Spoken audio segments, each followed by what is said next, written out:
जय श्री श्याम एवरीवन। आज हम सीखेंगे एंगल के बारे में। जब ऐसे टू ऐसे क्रॉस कर रही हैं लाइनें, तो ये हमारे होते हैं वर्टिकली अपोजिट एंगल, जो कि इक्वल होते हैं। ये इसके और ये इसके, ये सबको याद रहता है। वर्टिकली अपोजिट एंगल्स, ये इसके अपोजिट बैठा है, ये इसके, तो ये इक्वल होते हैं। दूसरे हमारे पास में होते हैं alternate interior angles and alternate exterior angles. यहाँ पे लिख देती हूँ मैं, अल्टरनेट एक्सटीरियर एंगल्स, ये भी इक्वल होते हैं। को याद रखना थोड़ा सा मुश्किल है, लेकिन ट्रिक है इसकी। जैसे ऐसे जेड बन रहा है, ये जेड बन रहा है, ऐसे जेड, ये ऐसे भी बन सकता है और ये ऐसे भी बन सकता है।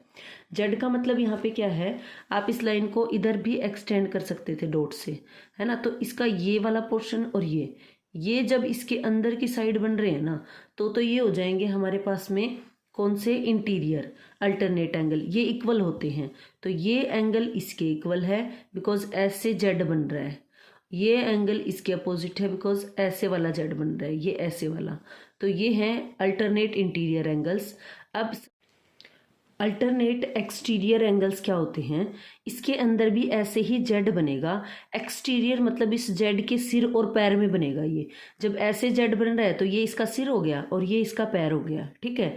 तो ये भी इक्वल रहेंगे। अगर इस ऐसे देखें, अगर वो ऐसे बन रहा है तो देखो ये जेड बना, ये इसका सिर और ये इसके पैर, तो इससे बाहर जा रहे हैं ये जेड से।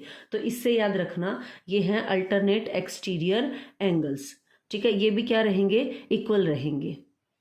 थर्ड को देखते हैं, सप्लीमेंट्री एंगल कौन से होते हैं, जो को इंटीरियर एंगल होते हैं वही सप्लीमेंट्री एंगल होते हैं।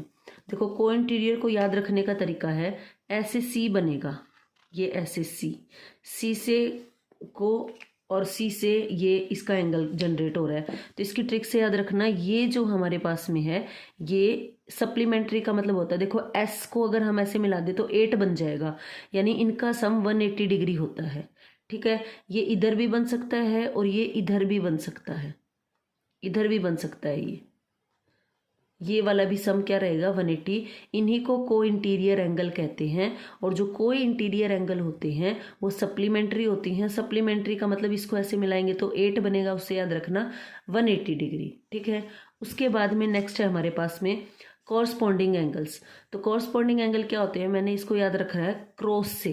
जैसे लाइन को क्रॉस कर रहे हैं, या तो ऊपर की तरफ ये लाइन है हमारे पास में, दो पैरेलल लाइन है, ऊपर की तरफ ये हो गया और इसके ऊपर की तरफ ये हो गया, तो ये हैं दो कॉरस्पॉन्डिंग एंगल जो इक्वल है। अब यही नीचे की तरफ भी क्रॉस कर सकता है, तो लाइन के नीचे की तरफ क्रॉस करेंगे तो एक ये है और इसको क्रॉस करेंगे तो ये है। तो क्रॉस चाहे ऊपर की तरफ कर रहे हैं, लेकिन अगर ऊपर की तरफ कर रहे हैं तो दोनों को ऊपर, और नीचे की तरफ कर रहे हैं तो दोनों को नीचे। फिर वो इस साइड भी हो सकते हैं, अब जरूरी नहीं है इसी साइड हो। मान लो ये है मेरे पास में, तो इसको मैं लाइन को क्रॉस करूं तो इसको क्रॉस करूंगी ऊपर की तरफ, ये और ये हमारे एंगल क्या होंगे, कॉरस्पॉन्डिंग एंगल होंगे, जो कि इक्वल होते हैं।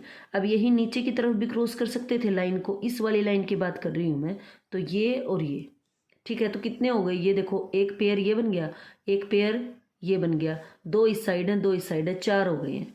एक और हमारे पास में प्रॉपर्टी होती है, sum of two interior angle is equal to exterior angle.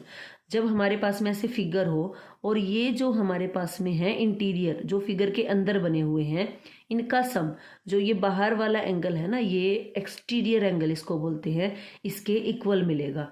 तो x इक्वल टू 35 प्लस 70 को जब हम ऐड करेंगे तो ये क्या बनेगा, 105 डिग्री, ठीक है। तो ये थी हमारी कुछ एंगल की प्रॉपर्टीज। Thank you. अगर वीडियो पसंद आई हो तो please like share and subscribe.